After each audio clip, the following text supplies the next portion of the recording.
Hi everyone, this is GGN, June 19th, 2014. I felt kind of compelled to cover this whole ISIS-Iraq situation, mostly because it's very relevant to the news that I've covered in the last few years, especially in regards to Syria or Iran. And of course, let's not forget our buddies in Israel. So it's all about ISIS, ISIS, ISIS. Of course, the name itself makes you wonder. The US refers to it as ISIS, and locally they call it ISIL. So I'll get into all this stuff. As far as what's going on, you can pretty much find that out for yourself. It's all over as far as the troops are going, and of course I found that that there's arguments, prepackaged arguments ready for people, you know. So there's no one to really agree with, and I find that even in alternative media, people are having the same authorized arguments. Okay, you're either for sending troops, or, you know, see, this is what happens, you know, the type of mentality that the Bushites have. This is what happens. I even heard, you know, let me finish my point here, I guess. This is what happens, and then you got the other people who are saying, you know, type conservatives, well, you know, this is not our mess, let's just stay out of it, right? No one's mentioning other things about how this is completely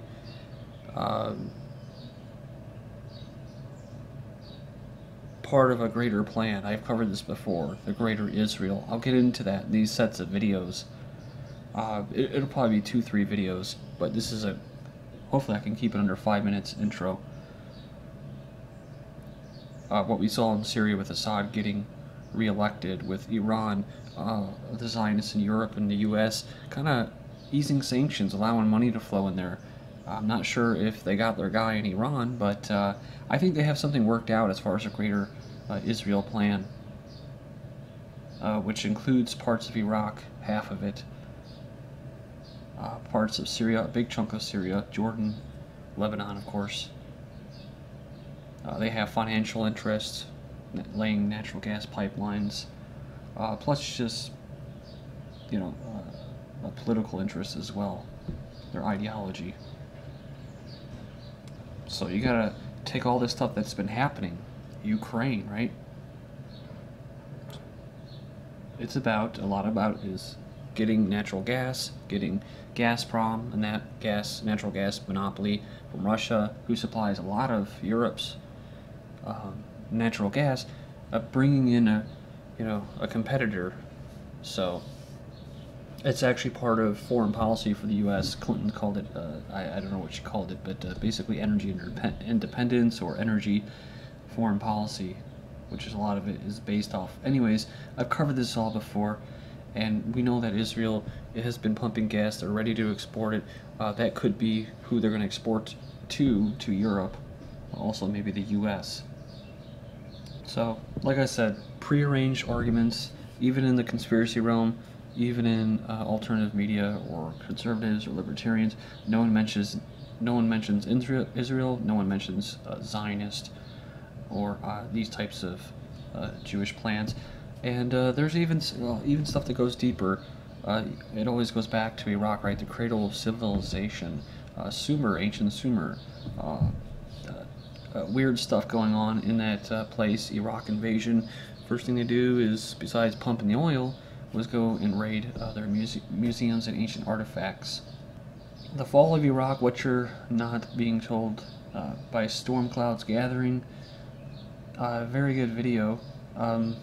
For most of you, it's probably pretty obvious, but he lays it out together, you know, pretty well. So it's a good video to send to people while they're getting confused, right, in all of this mess.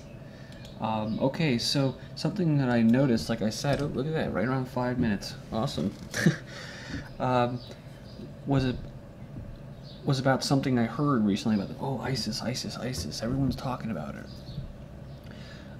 The first thing I thought, because someone said, well, are you going to get called up again? Because she knew I was in the military. And I said, called up again? What are you talking about? I go, oh, yeah, they're sending troops. This was a few days ago. And then I went in the whole thing about, you know, obvious stuff about it, how it's to make money, and how I thought that it's just kind of funny that we just had the whole prisoner swap, right? You know, Obama was trading these Taliban leaders. You know, I don't care about what the particulars are, whether it was right or wrong, or whether they were terrorists. The first thing I thought was this was just kind of simply politics, a political move, giving him maybe false intelligence or his whatever, to do this, to make him look bad. And then it kind of ties in with what we're seeing now, which is the neocons and the kind of different types of factions that, like Obama, he represents natural gas, the drone industry, surveillance. That's been his thing. And banking, of course, with Bush and those conservatives, it's banking as well. But they're like the tanks and making the jets, and you know, a lot about big oil. So they represent two different industries. So it's not just political; it's economic industries that these people have been elected by. I do see similarities with Obama in regards to Kennedy, and just as far as the situation with Vietnam, some people call this, you know, America's second, or Bush's Vietnam here in Iraq. Kennedy was real big on special forces. They call them advisors. They're actually referring to that, to these people that they're sending over, these special forces and Green Berets, as advisors, trying to prevent, you know, a big escalation. I find myself, like, this is the third time defending Obama, and I didn't vote for the guy. I don't agree with him, and I don't agree with the whole system itself, political system. So don't think that I'm a big Obama fan now. What I'm saying is that it's just kind of funny, just like back when Kennedy was in office, and they had all these people pushing him to get a hot war going. And he was using special forces, which Obama has done mostly. Again, two different types of factions, I think. Americans, views on economy highest in 6 years. This is May 21st, 2014, about a month ago. And the sentiment I've had in the last couple months is that Americans seem to be in a better mood. They seem to have more, there's more credit flowing, they're taking on more debt, they're spending more. I don't agree with that whole economic system, like the political system, but they just seem to be doing better. I don't see as much chemtrails. It's just, things seem to be getting a little bit better on the optimistic side here. And it's no surprise now that you have these same assholes ready to push for a hot war. You know, well, we gotta finish what we started, right? Because they're ready to pillage and bleed Americans again, right? It hasn't been long enough, right? Since they stole a big chunk of people's retirement money, their assets, their homes. They're ready to go at it again. I mean, these people.